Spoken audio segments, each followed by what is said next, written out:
também a realização de uma pesquisa posterior sobre um determinado assunto, ou quando precisamos nos aprofundar um pouco mais sobre algum tema específico disso aí. Então vamos lá para a questão. Primeiro, Deus é um ser espiritual, não é? Ele é espírito. Então, para ele se revelar a nós, também tem uma questão que ele deve agir. Como?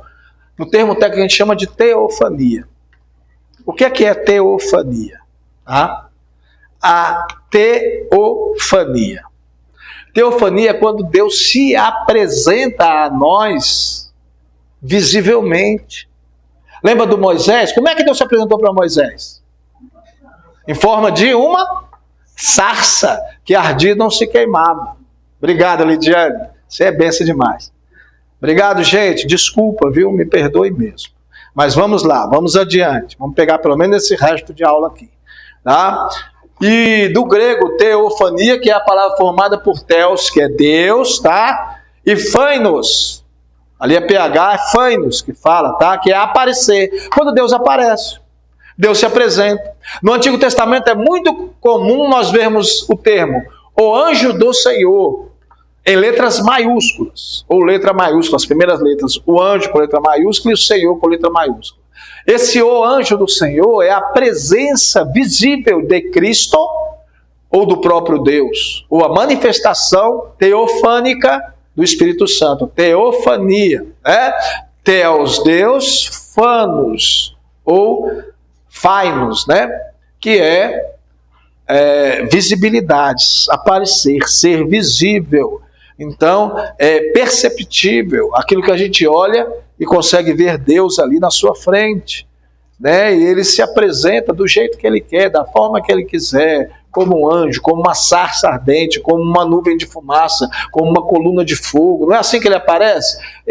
Isso chama teofania, Deus se apresentando a nós de alguma forma para que nós possamos contemplar ele visivelmente. É o próprio Deus, é a presença dele, não é ele, irmãos. Ele é tão maior do que tudo isso, mas é a presença dele se manifestando para nós, tá? É um termo teológico que indica qualquer manifestação temporária, não permanente, que é normalmente visível por Deus. Por exemplo, a sarça está lá queimando até hoje? Não. Foi durante um pequeno tempo. Depois, a nuvem a nuvem que guiava o povo pelo deserto, aquela grande nuvem está lá ainda. A coluna de fogo está lá ainda. Então a teofania é isso, é Deus se apresentando visivelmente na hora que é necessário de alguém conversar com ele, falar com ele visivelmente. Então ele se apresenta para reforçar a fé daqueles que precisam contemplar a Deus, tá? E também tem a outra questão, falamos de teofania. Então o que é teofania? Deus aparece. Deus aparecendo visivelmente.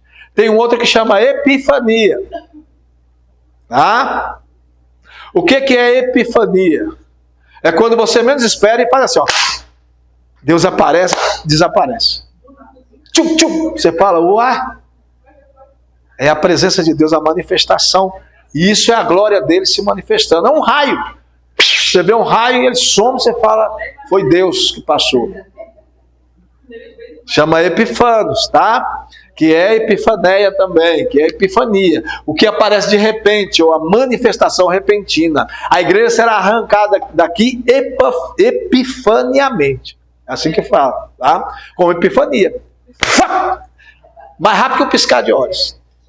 Isso é epifania. Eu vou quebrar isso aqui ainda. Acho que eu não estou gostando desse negócio, não. Agora eu jogo ele no chão.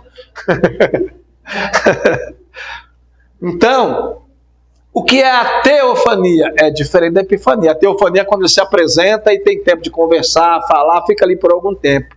A epifania é quando ele passa. Deixa eu te falar uma hora da epifania. Moisés estava no Horebe, o monte de Deus, ou o monte Sinai. Lá em cima, ele falou assim, eu desejo ver a tua presença. Aí teve uma epifania. A Bíblia diz que Moisés olhou e uma brecha Deus passou. A glória dele fez assim, ó. Tchum. E o que aconteceu com Moisés? Caiu em coma, quase morreu, irmão. Ficou ali em coma um tempão. Deus só não deixou ele morrer. Porque a glória de Deus é tão forte e o pecador não suporta ver. Um homem não em pecado, mas um homem filho do pecado, um pecador, não precisa nem estar pecando, mas nós não suportamos a presença de Deus visível ou a glória dele na nossa frente. Tem que ser uma coisa epifânica. Muito rápido, para que você possa... É igual quando a gente é eletricista, aqui ó, o eletricista também igual eu não tenho um alicate, eu não tenho, aliás, um teste, não tenho nada para testar se tem energia no fio ou não. O que eu faço? Enfia o dedo e leva um choque. Exatamente. Só que não é dessa forma. Eu pego o fio descascado, coloco ele e bato a costa da minha mão assim, ó. Aí eu vou sentir o beliscão. Eu falo, tem energia. É uma epifania, é muito rápido. Porque se eu pegar nele assim, o que acontece? Meus nervos enrolam aí eu grudo. Por quê? Porque na hora que eu levo o choque, o dedo a mão enrola, os nervos enrolam, e segura. Eu sei que pôr a coisa na mão que faz isso, ó. Tum. Você sente o choque e faz isso. Você entendeu? Eu só estou dando um exemplo chulo de epifania. Epifania é quando Deus passa rapidamente que não te deixa morrer. Mas a gente cai. Leva um choque tão grande que puf. Deus tá, fica à vontade. Isso é a casa de vocês, eu só sou um servo. Então, é disso que se trata, né? Em que a teofania difere da epifania? Então é aquilo, né? Tanto a teofania quanto a epifania pode se referir a um tipo de manifestação de Deus, a presença dele. Uma muito rápida e outra mais demorada. Né? Dentro desse estudo teológico, a maior diferença entre a teofania e a epifania está no fato de que, quando a teofania se refere à manifestação temporária de Deus, a epifania refere-se à manifestação permanente de Deus. Como é que é isso? Como é que a gente recebe o Espírito Santo? Como aquele raio que eu te falei, aquele choque. Pronto. Aí acabou. A encarnação de Cristo é algo que foi tão rápido, tão maravilhoso. E assim, quando nós aceitamos a Jesus, a transformação ela é imediata. A paz vem de uma forma tão rápida, tão instantânea, que as pessoas olham e falam, é você mesmo, irmão? O que aconteceu com esse homem? O que aconteceu com essa pessoa? Sabe? Eu estava morto e alguém veio com aqueles dois aparelhinhos e fez assim, ó. Tum! Pronto. Nasci de novo. Puf! Pronto. Resolvido. Eu estava morto, o Senhor me reviveu numa epifania. Jesus ele veio para transformar as vidas, mas é imediatamente. Não é amanhã. A Bíblia diz que essa manifestação tem que ser num tempo que se chama hoje. É algo imediato. Né? Tem outra expressão, não é para a gente entender. Expressões que vocês nunca ouviram se brincar. Essa aí, o que está escrito ali? Antropomorfismo. É quase falar em mistério, né? Antropomorfismo. O antropomorfismo, tá? É o estudo. O que é o estudo da teologia dentro desse antropomorfismo, tá? Do grego antrófos, né? Que é antropos, que é homem, tá? E morfé, que é morfar, né? É transformar, mudar. Ele já viu aquele Jaspion, hora de morfar, quer dizer, hora de transformar de uma coisa para outra. Ah, é o morfo, né? É transformar em uma forma, uma figura diferente, um aspecto. O que é no interior vai refletir no exterior. Quando nós andamos pela rua e damos de cara com uma casca de banana no chão, o que tinha dentro da casca? Não é? Não era abacaxi, não? Mamão? Então, o que existe no interior vai transformar o exterior. E as pessoas vão reconhecer através da sua aparência o que você tem dentro. Refletir a glória de Deus é mostrar o que vocês têm dentro de você. E tem gente aí que não mudou nada, irmão. Veio para a igreja, saiu para a igreja, mas entra e sai da mesma forma. Você olha e fala assim, isso aí não mudou não. Mas tem outros que vêm, quando sai, as pessoas falam, é você mesmo. Está diferente. Mudou tudo. Né? Então significa literalmente, de forma humana, é a ideia de que Deus tem algumas espécies de formato similar à anatomia humana também.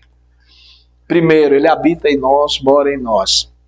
E segundo, se Deus é Deus, eu tenho certeza que olhando para cada um de vocês eu consigo contemplar Deus na vida de cada um.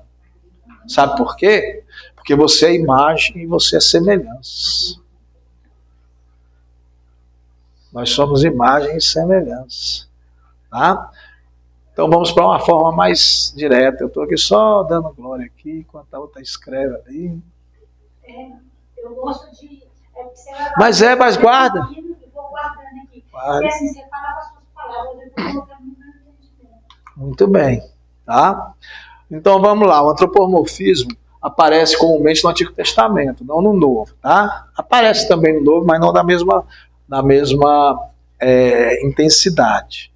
Né? Porque ali Deus é apresentado no Antigo Testamento de algumas formas. Primeiro, forma humana. De forma humana. Êxodo 13:15, Números 12:8, né? Fala dos pés, das mãos, do olho de Deus. Vai falar das formas humanas de Deus.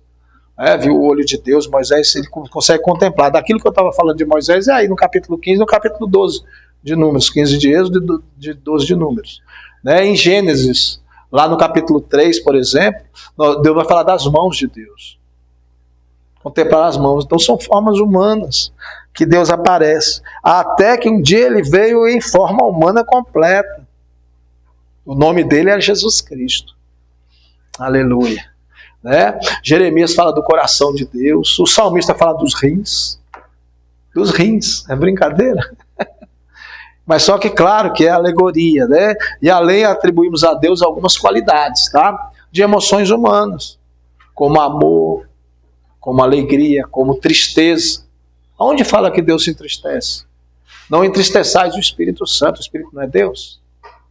Então fala que Deus também se entristece. Tá? A ira de Deus, Deus se ira, se irrita. Deus ama, Deus alegra. Deus também não só ajunta, mas ele também afasta. Tem tudo isso na Bíblia. Tá? São alguns sentimentos humanos que mostramos que Deus tem, embora Deus seja Espírito. Mas os sentimentos de Deus estão em nós porque ele soprou esse sentimento dentro de nós, através do seu Espírito. Tá bom? Glória seja dada ao nome do Senhor. Você está bem, Samuel? Graças a Deus. É considerado um arrependimento quando Deus ele falou que Jeremias ia morrer. É Jeremias? Não. Ezequias. Sim, aí depois ele se arrependeu, Deus vai se Não. Ele não se arrependeu, não. Deus não se arrependeu, não.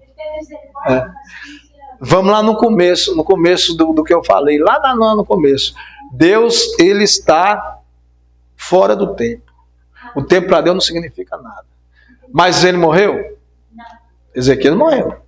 Morreu sim, naquela época não, claro que ele fica até hoje. Então, mas ele morreu. Por exemplo, Deus falou assim, vai lá, Jonas, e fala para Nínive que eu vou destruir Nínive. Pode falar para o rei, falar para ele, eu vou destruir agora. Destruiu. 100 anos depois. Porque já estava decretado. Você vai abrir Naum, no capítulo 1 e 2, você vai ver. O profeta Naum vai falar da destruição de Nínive. 100 anos, 102 anos, 106 anos depois. Deus não muda. O tempo para Deus é inerte. Deus prometeu, de ti farei uma grande nação. Abraão viu a nação? O máximo que Abraão viu como avô foi Jacó e 12 filhos. E a Bíblia diz que para entrar no Egito foram 70 pessoas. 70 pessoas é família, não é uma grande nação. E a grande nação chegou.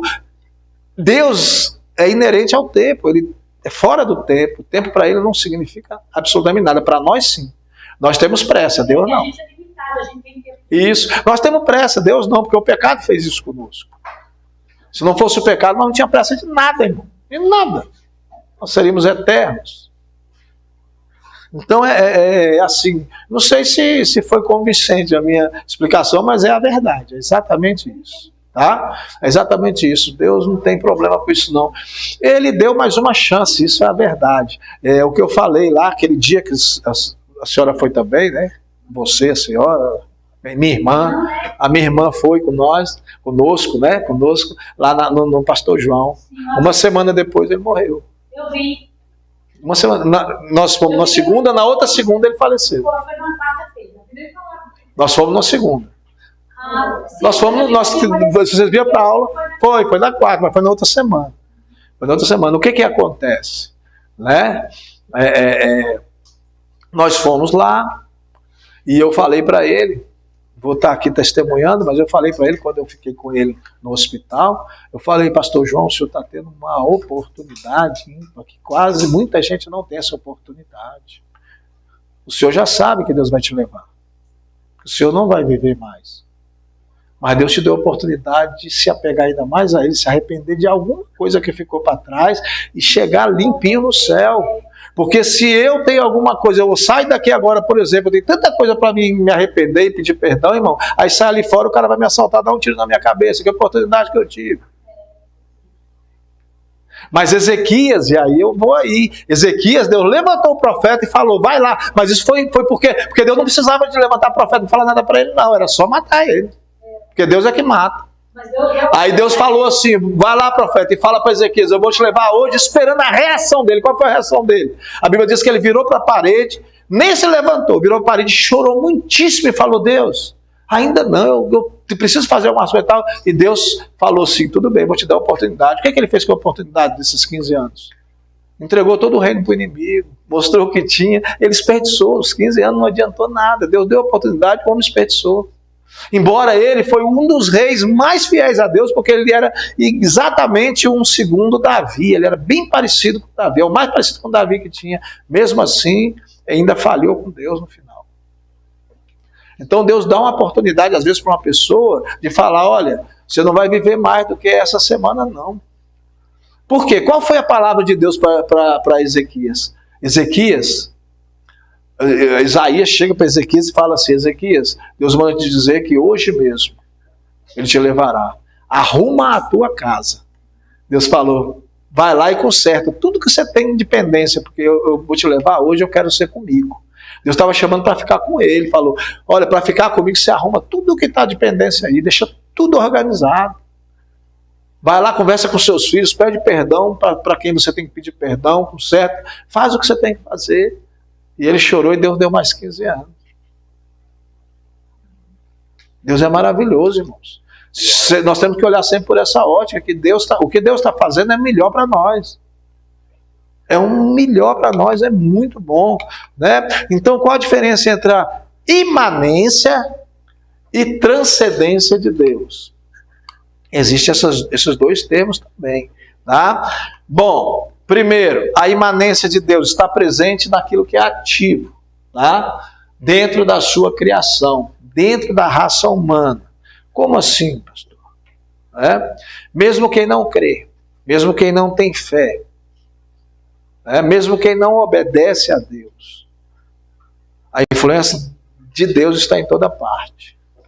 Está mesmo nessas pessoas desobedientes, Deus está agindo lá. Eu costumo dizer que o pior miserável, o cara mais vil dessa terra, o estuprador, o bandido, que não tem nada pior do que estupro e assassinato. O Espírito Santo está juntinho com aquela pessoa, do lado dela. Hã? Não, e o Espírito Santo está do lado, só esperando, sabe o quê? Que essa pessoa que é tão ruim, abra a boca para que ele saia do lado e passe para dentro. Senhor, eu me arrependo. Pronto, pode ser a pior pessoa desse mundo, ainda há tempo. Senhor, eu me arrependo. Aí o Espírito Santo que está do lado passa a habitar dentro. A Bíblia diz que Deus ele preserva, ele aumenta, ele dá longevidade ao ímpio para que ele se converta, mas ele não que ele tenha prazer, mas ele se satisfaz com a morte do ímpio. Para ele é suficiente quando o ímpio, não o justo, perdão. Para ele é suficiente quando o justo morre, porque o justo, quando ele morre, ele tem um destino. Mas o ímpio, irmãos, é a morte eterna. Então ele dá longevidade para que o ímpio se converta, se transforme, reconheça quem é Deus. Posso falar só um minuto? Pode falar. Eu presenciei isso aí, e você vê que faz muitos anos, até hoje ficou na minha mente gravado, que eu não consigo esquecer. Mas assim, serve de aprendizado. Eu vi, porque você sabe que bandido, ladrão tem para todo lugar. Com certeza. Está todo mundo misturado mesmo. Você olha para o lado para o outro, você não sabe quem é certo. Não tem jeito, sabe? O caboclo vinha correndo de um assalto, estava armado. Aí acabou. Toma tiro e pegou lá o tiro dele. E ele vinha correndo assim por detrás, assim, passou próximo da minha casa, subiu no caminho e foi morrer lá ali na frente. Um colega meu, conhecido, levita da casa do Senhor, correu lá no vagabundo que estava morrendo esticadinho embaixo do poste. Meu amigo, você quer aceitar Jesus? Você se arrepende dos seus pecados? Você quer aceitar Jesus e entregar sua alma? Deu oportunidade para ele. O vagabundo aceitou, veio aqui ao lugar do poste, cara. Morreu mesmo ali. Será que ele foi para o céu? Eu sei não, só sei que eu fiquei parado sem ação. Porque eu não tenho certeza. A parte foi feita, ele pode ter aceitado, a parte foi feita. Vai ser, aí é que está a minha dúvida. Será que ele foi para o céu? Sabe por quê, irmão? Porque Deus não negocia a salvação. Sei, mas Deus não negocia. Aí é que está. Eu deixo a dúvida. Quem vai saber disso é Deus. Mas Deus não negocia a salvação. Eu quero aceitar Jesus só porque eu estou morrendo. Será que vai para o céu? É esse que é o problema. Tá? O ladrão na cruz, ele teve a oportunidade, ele não tinha morrido ainda, e ele pediu perdão para Jesus e ainda pregou para o outro. Falou assim: olha, você não sabe o que você está falando não, viu? Esse homem aí é justo, mas nós merecemos estar aqui. Esse aí teve oportunidade, esse aí pode ser. Mas eu não sei. Agora, a nossa parte nós temos que fazer. Aquele moribundo que está lá, cuspindo sangue, não consegue nem falar, tem na consciência, eu não sei. Ele pode ser alcançado por Deus, sim. Então nós fazemos a nossa parte. Agora, pode ser que nós não encontremos ele lá no céu. Mas pode ser que encontremos. Então tá aí. O arrependimento de coração, de fato e de verdade. Saber assim, eu mereço isso mesmo, eu mereço morrer, mas Senhor, me perdoa. Igual o ladrão da cruz fez. Se der tempo para isso, acredito que ele possa ser salvo. Agora, se ele pensar assim, ô Senhor, aí é Judas, né? Ô Senhor, me salva porque eu estou morrendo. Não sei, viu? Está negociando. Né? Está negociando aí, eu não sei. Amém? Você concorda ou não comigo? Tá? É um pensamento meu, irmãos. Porque isso não cabe a mim nem a você. A salvação ela pertence a Deus. Nós não sabemos quem vai estar lá ou quem não vai estar. E é uma surpresa muito grande a gente chegar lá, viu? Vai ser uma surpresa muito grande a gente conseguir chegar lá. Eu sei que a gente tem convicção de que estamos salvos. Não somos. Porque o amanhã pertence a Deus. Mas que nós estamos salvos agora, nós temos convicção. Mas para nós chegarmos lá, irmão, se Jesus não vier agora e nos levar, ou nós não formos para lá agora, com essa convicção, amanhã eu não sei não, viu? Nós podemos ir para o inferno. Então, a Bíblia diz, olha, guarda o que tu tem. Aquele que está de pé, cuide para que não caia. Continua firme. Arrisca aí. E lá no Antigo Testamento, nas Lamentações de Jeremias, existe uma palavra que diz assim, olha, coloca a boca no pó para ver se ainda há esperança, porque o pecado é tão grande da humanidade que nós não temos certeza. Ali está dizendo que nós não temos certeza disso. Mas eu tenho uma notícia boa para você.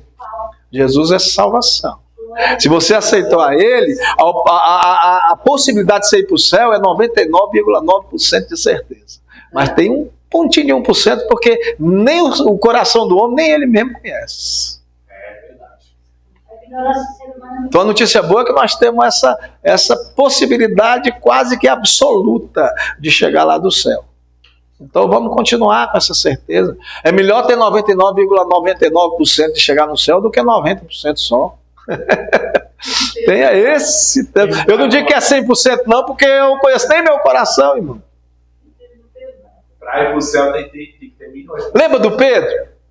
Sim, soldado. Jesus falou assim para Pedro: Pedro, o diabo está se andando contigo como quem faz com trigo. Rapaz. Aí Pedro falou assim: que isso, Senhor? Não, eis que, olha, você vai me negar. Você vai me negar, viu?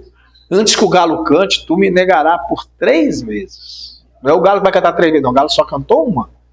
Fala assim, ó, antes que o galo cante, no primeiro não, na terceira vez que ele negou.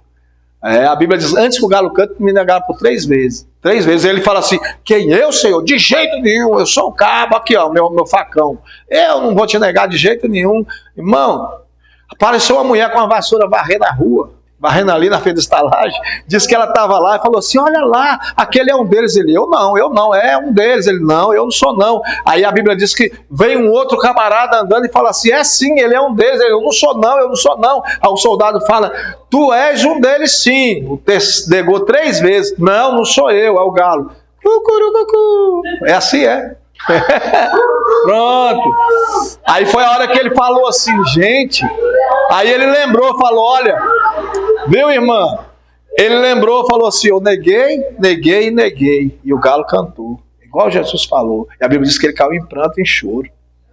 Ele conhecia o coração dele. Ele não falou isso por jogar a boca para fora, não. Ele falou assim: eu sou cabo marcha, rapaz, não te nego de jeito nenhum. Pode botar a faca no meu pescoço que eu não te nego. Bastou 3 pessoas falar. Ninguém ameaçou ele com faca de morte, de nada. Só foi falar e ele negou. Você conhece seu coração de verdade? Esse é o problema. Nós somos provados todo dia, viu? Todo dia. Pois é, a imanência de Deus significa que Deus faz grande parte da sua obra por intermédio de meios naturais. Da ciência, daquilo que acontece no dia a dia. Ele fala através de uma criança. Ele faz isso. Não se restringe a só milagres, não. Coisas naturais, abre uma porta. Hã? Deus fala através de livramento. De livramento, de tudo isso, irmãos. Tá? Ele chega a usar pessoas descrentes comuns, como Ciro. Ele diz: meu servo Ciro, meu ungido. Uma vez, eu já contei isso, que eu via do Residencial Paraíso, eu pastoreava lá, irmão, uma lama naquele Residencial Paraíso, não tinha aquelas calçadas, nada, era uma lama terrível. Eu pastoreava lá, e um dia eu descendo na chuva, irmão, de noite, de pé, eu não tinha dinheiro para pagar o ônibus, eu descendo lá de noite. Aí passei ali naquele canal lanche ali, do lado da igreja católica, aquele negocinho que hoje é carne de sol ali. Tinha uns bêbados, uns mendigos que dormiam ali de madrugada. Eram às 11 horas da noite, eu estava descendo. O culto acabou 9 horas, 9 e pouco. 11 horas eu estava descendo de pé. Ainda atendi umas irmãs descendo de pé. Falei: quer saber? Eu vou entregar a chave ao pastor Guimar, eu vou acabar com isso, eu vou dirigir mais igreja não. Misericórdia, não sei o quê. Quando eu passo lá, um mendigo levantou, levei um susto, ele puxou a coberta, levantou: ei! Eu falei: opa! Tem um dinheirinho aí? Eu falei: tem não. Ó, desse jeito, Deus mandou te dizer: ó, não desiste não, viu? Não para. Eu falei: quê? Rapaz, eu caí em choro e vim chorando lá até aqui. Eita glória.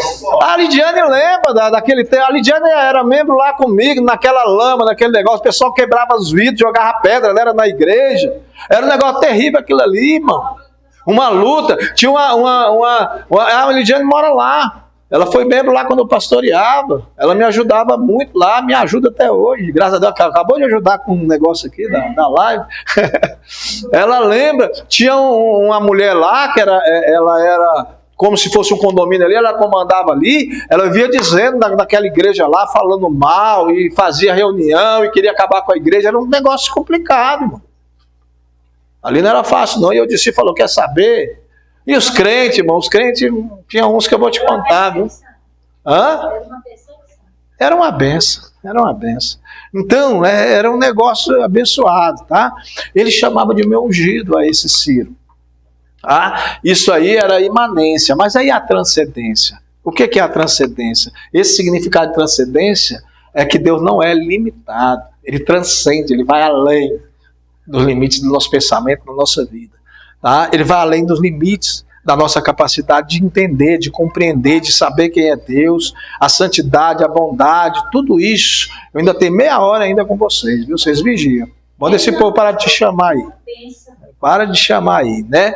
Então, irmãos, a santidade vai além. A santidade, irmãos, ela faz isso. A verdade, a revelação de Deus, o conhecimento, o poder é infinitamente maior que qualquer coisa natural do ser humano e qualquer coisa que aconteça, que venha. Então essa é a diferença, a imanência e a transcendência. Deus, ele transcende, ele vai além, ele é mais do que qualquer uma dessas coisas, tá? Então nós vamos falar dessas doutrinas de Deus. O que Deus ensina? Porque a doutrina é ensinar. O que Deus nos ensina? Porque a palavra de Deus já mostrou que ela ensina como nos comportar, como proceder, como ser diante de Deus, diante de Deus. Agora, o que Deus ensina a respeito da nossa fé? Aí é que é. Nós vimos na primeira aula a bibliologia, de como a Bíblia mostra o nosso comportamento e faz com que ele seja, né? Aí Deus, Tito diz assim: tu, porém, fala o que convém à sã doutrina, a doutrina sã, curada, a doutrina que é aquela que é perfeita, tá? Então as doutrinas, nós falamos isso, eu vou fazer para nós inculcarmos, botar na mente, né? Significa o ensino normativo, terminantemente, como a regra de fé e prática. É a palavra, tá? Ela é a nossa regra de fé e prática. Então vamos lá, esse gráfico aqui, Tá? A origem das doutrinas. As doutrinas, elas são a doutrina de Deus, a doutrina do homem e a doutrina do diabo. A Bíblia mostra essas três doutrinas. Aquilo que Deus ensina, aquilo que o homem acha que sabe e aquilo que o diabo faz para seduzir as pessoas. Tudo isso é ensinamento que precisamos ter, tá? Em nossas vidas. Tem ali alguns versículos, eu não vou ler para ganhar tempo. Depois você pode até buscá-lo, mas tudo vai falar sobre isso. Qual a importância de termos essas doutrinas em nossa vida? Tá? Nenhum furo. Isso aí é... Lembra do filme As Bruxas de Salem? Sim. Pronto, elas falaram isso. Essas bruxas falaram isso dentro do filme. Nenhum furo na teologia ou no conhecimento de Deus pode ser considerado pequeno. Nada que venha da Bíblia pode ser considerado pequeno. Nada vez nada. Não, isso aqui é coisa do homem. Isso aqui é só nada que tem na Bíblia, nem uma palavra, porque a Bíblia ela não contém a palavra de Deus. Já falei isso. Ela é o quê? Ela é a própria palavra. Então, nada que tenha nela é fora de Deus. Tudo aqui é Deus. É o verbo vivo, é a palavra viva. Ela é viva porque ela é a nossa prática de fé. É o manual da nossa prática de fé. Nós devemos praticar a palavra. Tá? Olha a diferença entre doutrina e costume. Doutrina não é costume. Os costumes precisam, sim. Os bons costumes, eles devem ser respeitados através da obediência àquele que é líder espiritual sobre a nossa vida. Por exemplo, o pastor Egmar vai falar sobre uso e costume na igreja, eu tenho que obedecer esse uso e costume. A regra da obediência é a melhor coisa que tem. Lá na igreja do Ivan, como é que é o nome do seu pastor? Eu me esqueço. Carlos Eduardo, o que ele traz como ensinamento fora da Bíblia, dentro da igreja, tem que ser respeitado, desde que não seja pecado. Nós temos que obedecer, isso é obediência. Então, o que é? A doutrina, ela é algo de Deus, é divina, vem de Deus. O costume é humano, eles mudam. O que é doutrina é imutável. Desde Gênesis até Apocalipse não vai mudar, pecado sempre será pecado. Os costumes, eles mudam. Eles mudam. Samuel e Ivan com manga de camisa aí, ó. Há 40, 50 anos atrás, você entrar dentro da igreja disso, o pastor manda voltar e botar uma blusa de manga comprida e botou até aqui. Mudou o costume? Mudou. Mas Deus mudou? Não. E é indecente? Não. Era no passado, hoje não é mais. E não é mesmo. Não tem nada demais isso. Nosso pastor mandava botar saia em fosse. A doutrina, ela é universal. O que quer dizer? Em qualquer país, em qualquer lugar, onde tiver um crente, a doutrina ela vai ser a mesma. O ensinamento bíblico é o mesmo. O costume ele é local. Os caras lá da Escócia, lá na Copa, eles não estavam de kilt? O que é kilt? Uma saia. E debaixo da saia o que tem? Nada. Eles não usam nada. Cueca, nadinha, nada. Usa o bicho solto. O kilt é assim. E alguns pastores lá usam o kilt dessa forma também, porque é costume local. Eu fui missionário no Acre e trabalhei com índio. E tem um pastor lá, dos Kaxinawá, da tribo dos Kaxinawá, ele é pastor e é índio, ele usa um pedaço de bambu desse tamanho na orelha aqui atravessado, grosso assim, um buracão tipo alargador, e aqui aquele pratão na boca, aquilo fede, aquela baba, e é o pastor. Por quê? Porque aqueles símbolos simboliza de qual clã ele é dentro da tribo. É o costume deles. Lá em Israel se usava. O tipo de laço que usava aqui no cinto e amarrava, o tipo de cor de cada roupa, dizia qual tribo era o costume. Isso mudou? Mudou. Hoje o pessoal usa terno e gravata. Pastor é bom usar terno e gravata, não é? Quem criou a gravata? Um homossexual francês. Aquele adorno que é uma gravata, aquilo foi criado por um homossexual francês. No século XVIII. 19, 18, 1700 e alguma coisa, 1800, aí usava gravata, borboleta, amarradinha e tal, era um trem. Usava principalmente os ingleses, mas quem criou foi um francês. E aí é o costume da igreja, tem que usar terno e gravata.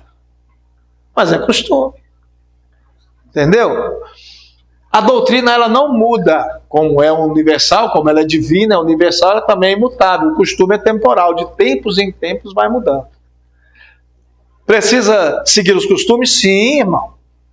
Sim, nós somos conservadores dos costumes, isso é fato. E é muito bom, é bom que seja assim. Paulo diz, né? É bom que preservemos os bons costumes.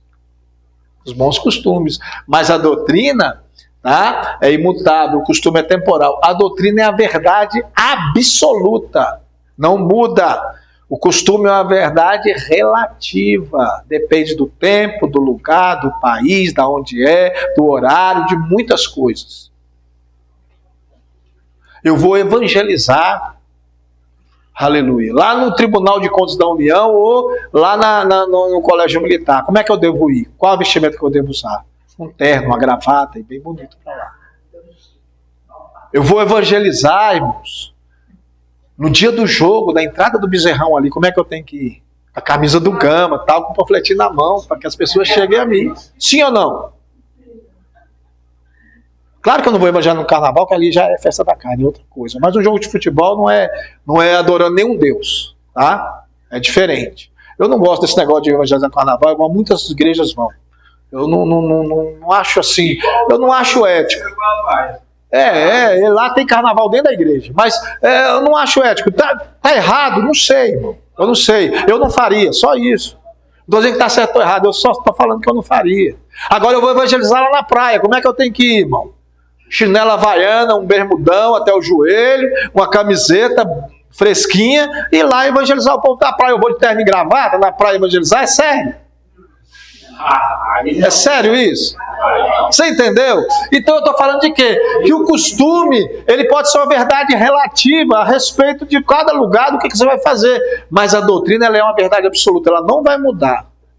Ela não vai mudar em tempo nenhum, em hora nenhuma. Tá? Olha aqui, você usa brinco e você usa barba, e aí?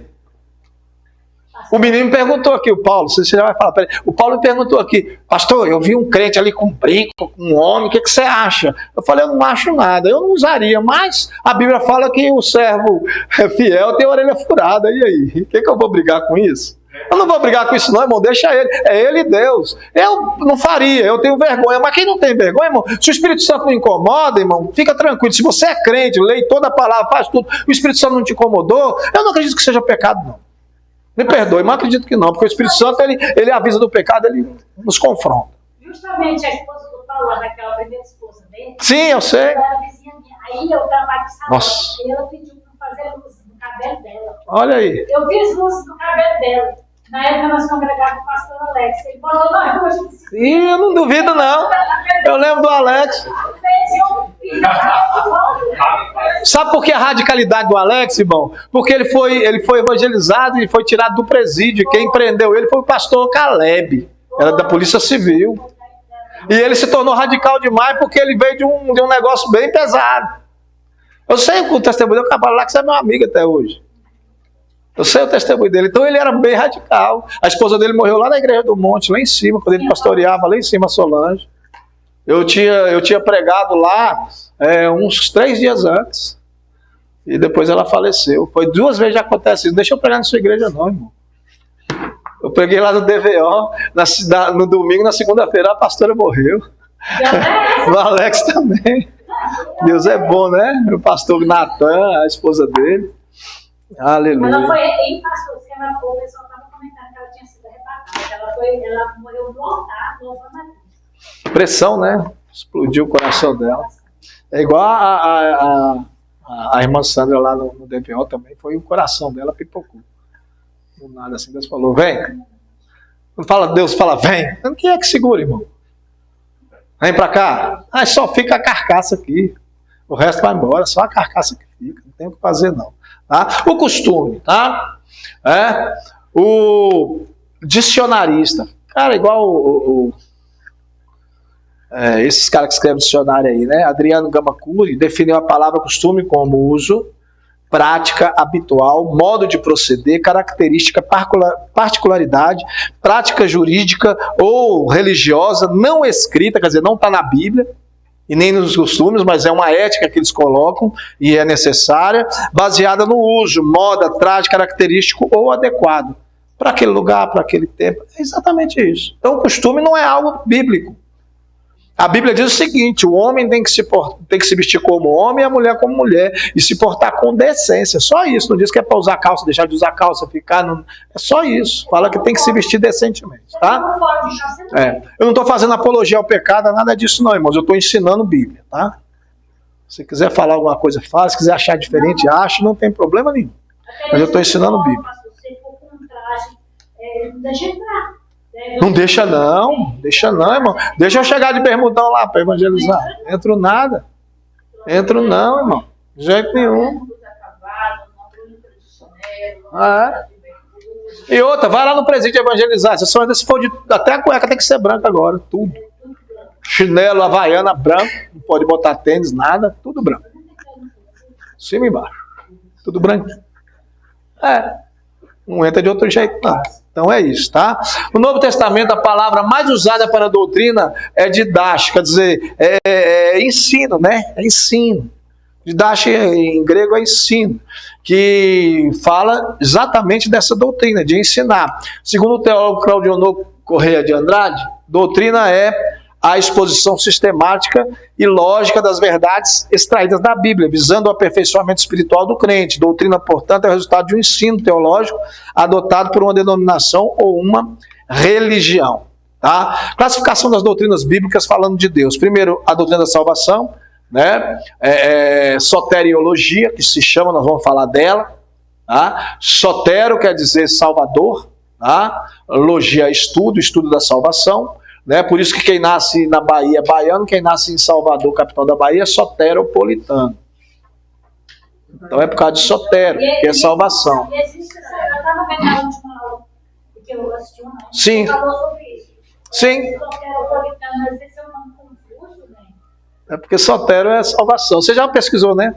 Você gosta de pesquisar? Já viu lá na internet? Não, é soteropolitano mesmo. Nessa hora eu estava muito pintando, sabe, pastor? E eu estava super.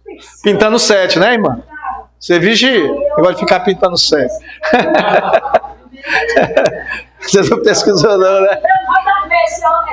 Eu vi lá, ficou bonita a casa. Está pintando a casa inteira, isso é benção. Então a doutrina da fé também, né, fala disso, né? Fide, que é fé, né? Faz parte das 5 solas, né? A fé é uma das solas.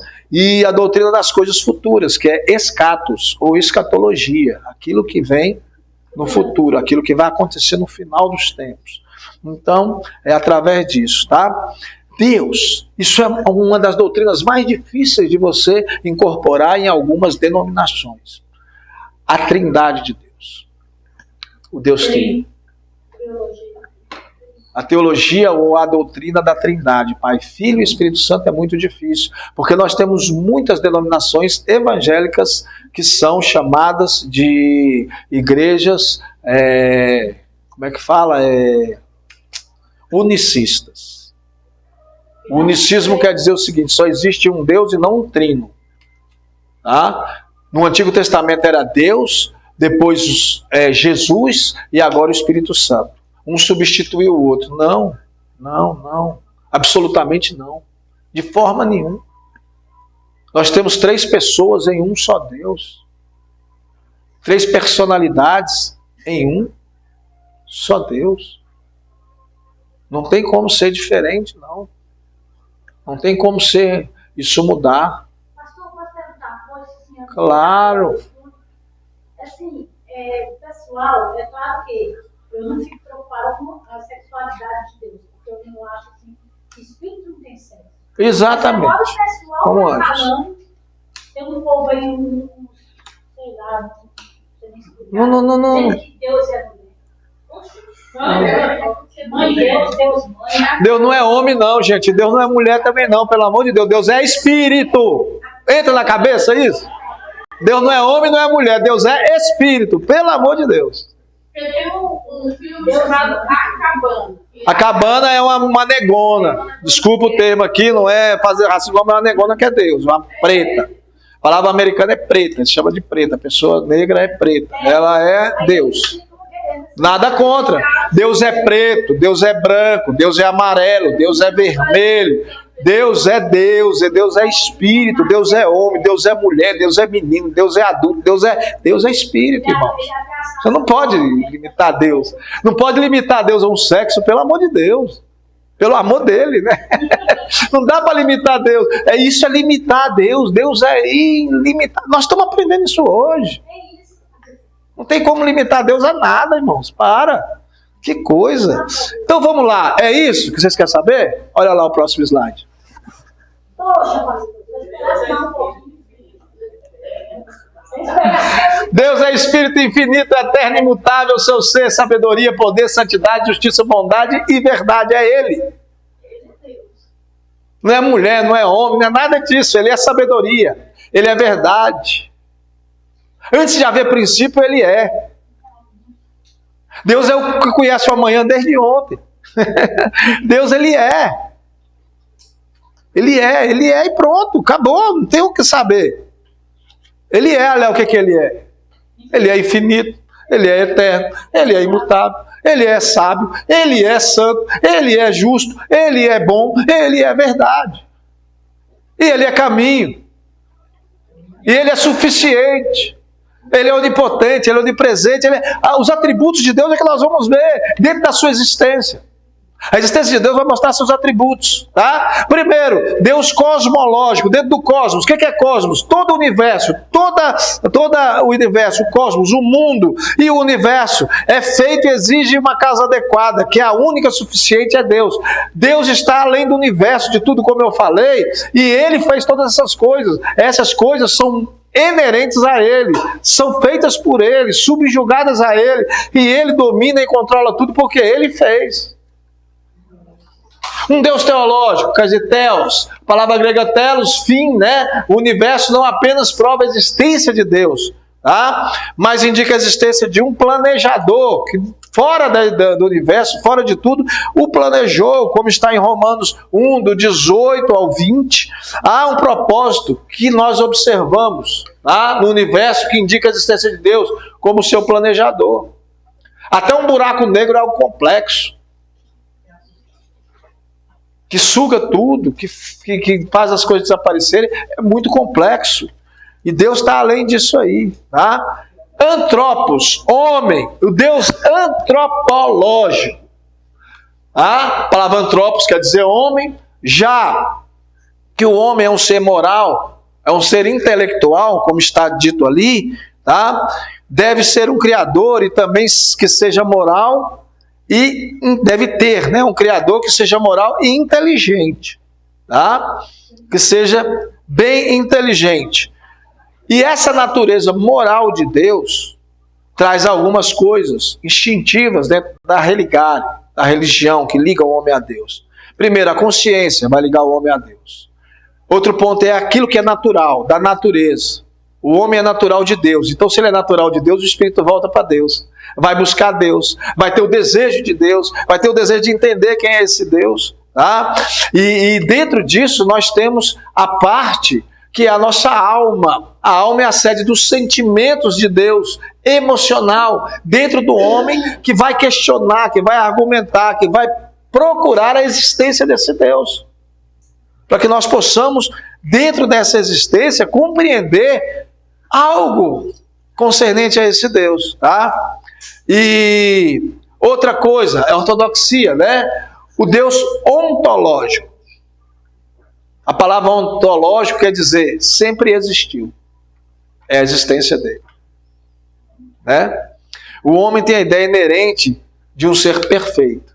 Esta é a ideia da natural que mostra esse conceito, né, da existência de Deus.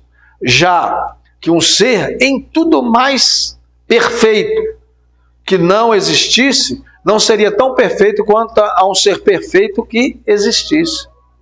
É o pensamento do homem. Portanto, visto que essa ideia de existência está contida na ideia de um ser perfeito, esse ser perfeito deve necessariamente existir, porque se não houvesse perfeição naquele que nos criou, nada que nós vemos, nada que acontece na humanidade pode ter a definição de perfeição. Mas eu posso dizer, o Mateus está ali, ó, é um ser perfeito. Perfeito, Mateus. Você é perfeito diante de Deus. Você é perfeito, irmão, diante de Deus. Cada um de vós é perfeito diante de Deus. Nós não precisamos e não podemos de nada a mais do que aquilo que somos diante de Deus. Deus, ele nos transforma, nos molda e nos faz a perfeição dele. Eu não preciso mudar nada em mim, não. Porque o dia que eu decidi entregar a minha vida para Deus, Deus já transformou a minha vida. Já me deu um coração novo, uma mente igual a de Cristo. Eu já sou transformado completamente. Tá? E aí nós temos alguns atributos de Deus. Eu vou terminar já, tá? 9 horas, até 9h10 eu termino.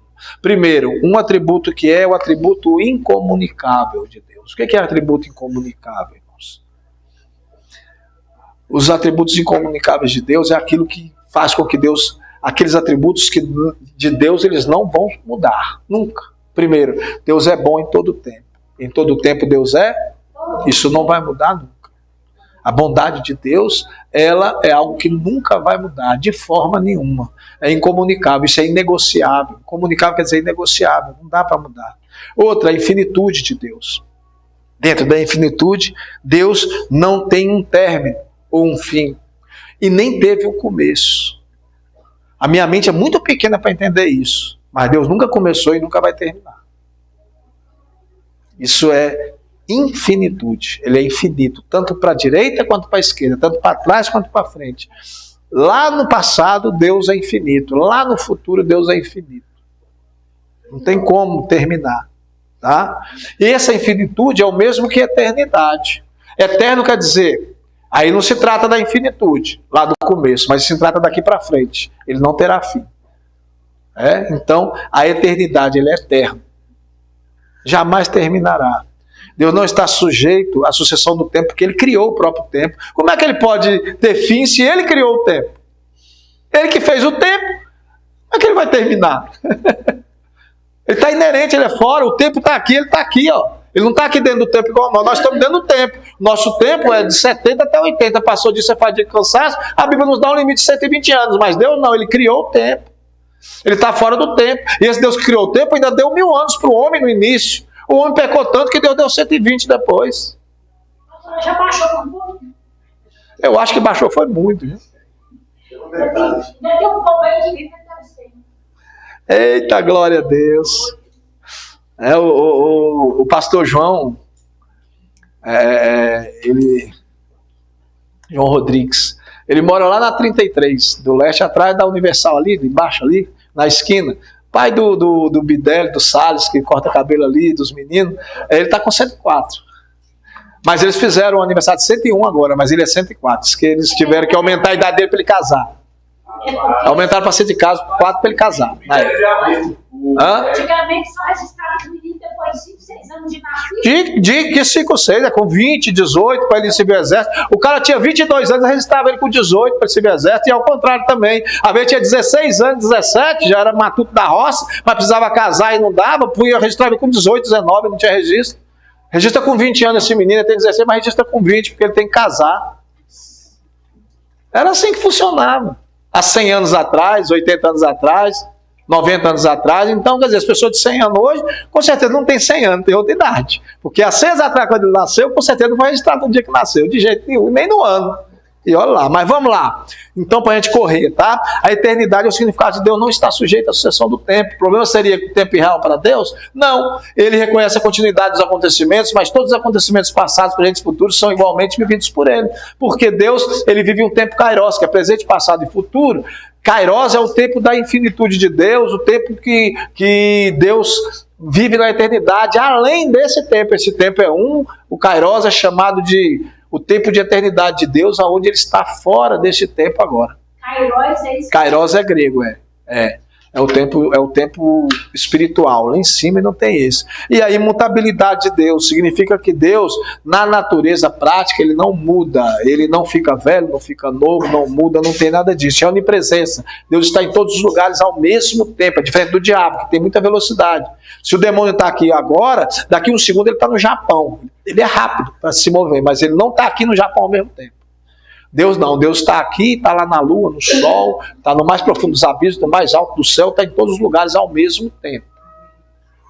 É diferente, é bem diferente, tá? Está em todo lugar, em todas as coisas. A onisciência, tá? São atributos incomunicáveis de Deus, tá? Onisciência, onipresença e onipotência, isso aí não muda e o homem não adquire isso aí, tá?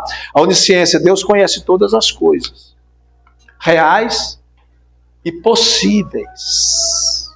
Mas ele nos dá a liberdade de mudar a trajetória do caminho, mas não o final dele.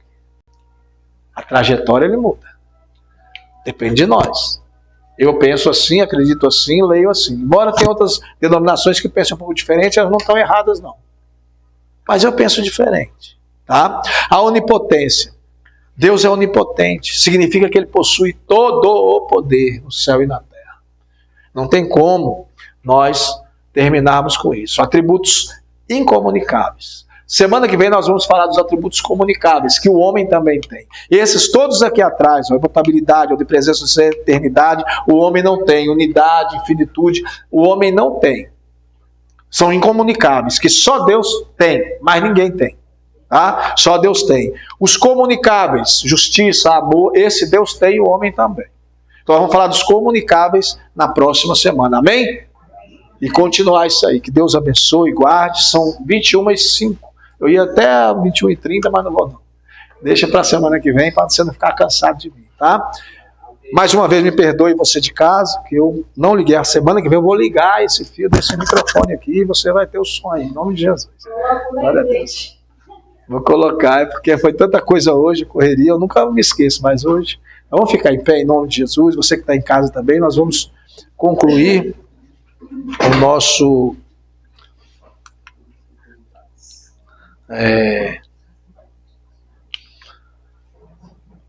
curso de hoje, nossa aula de hoje. Deixa eu colocar aqui uma imagem bonitinha para você aí, essa aqui mesmo, teologia sistemática. Você que está em casa. Deixa eu só ajeitar aqui para nós orarmos juntos. Eu vou colocar a minha imagem aqui. Pronto. Graças a Deus. Irmãos, que a graça do Senhor seja na tua vida. Vamos orar agradecendo a Deus por este dia, por este momento tão maravilhoso que nós passamos juntos hoje. E semana que vem, perdão. Semana que vem não haverá aula. É dia 13. Na segunda-feira 13 não haverá aula. Porque é aniversário da minha pastora presidente, o pastor nos convocou. Mas espera aí. Eu vou avisar você. Sabe por quê? Porque provavelmente na semana que vem eu que vou estar aqui, porque o Rafael vai entrar de férias e eu vou ficar as noites aqui. Então se eu for ficar a noite aqui, não tem como ir no aniversário, que é no dia ímpar. Dia ímpar é dia 13. Então, se eu for ficar aqui, haverá aula.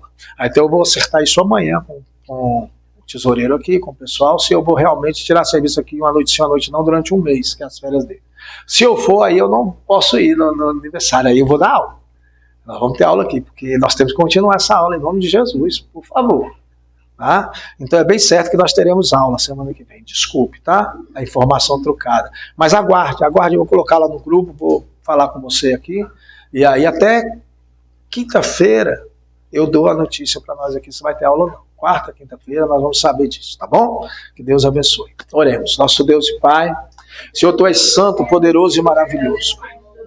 A Tua presença neste lugar é real e verdadeira. Muito obrigado, Pai, por este estudo, por esta aula que o Senhor colocou em nosso coração.